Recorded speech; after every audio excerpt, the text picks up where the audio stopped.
Kung sakali namang may i-rewind o ipa-fast forward sa buhay niyo, ano yun?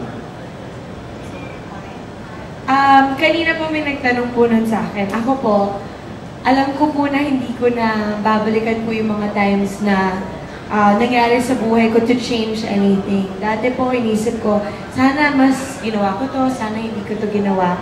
Pero feeling ko with the maturity po, I have realized that the world and the universe and the Lord works in specific ways for you. Katulad din po nung sinasabi ko kanina, akala mo ito po yung gusto mo, yun pala, meron ibang plano para sa'yo.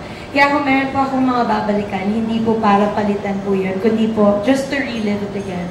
Kundi para panoorin po ulit yung mga moments na nakapagpasaya po sa akin. Ayun, siguro kung i-rewind, baka wala po kasi, I mean, sa akin kasi pagka natapos na isang bagay, tapos na siya talaga, parang ayoko na siyang balikan. I mean, hindi naman ako perfectong tao, marami rin naman ako ng pagkakamali na nagawa noon. Pero masabi ko na lahat ng mga pagkakamali na yun, natuto ako, tinuruan ako to become a better person. And siguro kung may ipa-fast forward ako, ipa-fast forward ko na sa September 20 para mapanood ko na yung pelikula.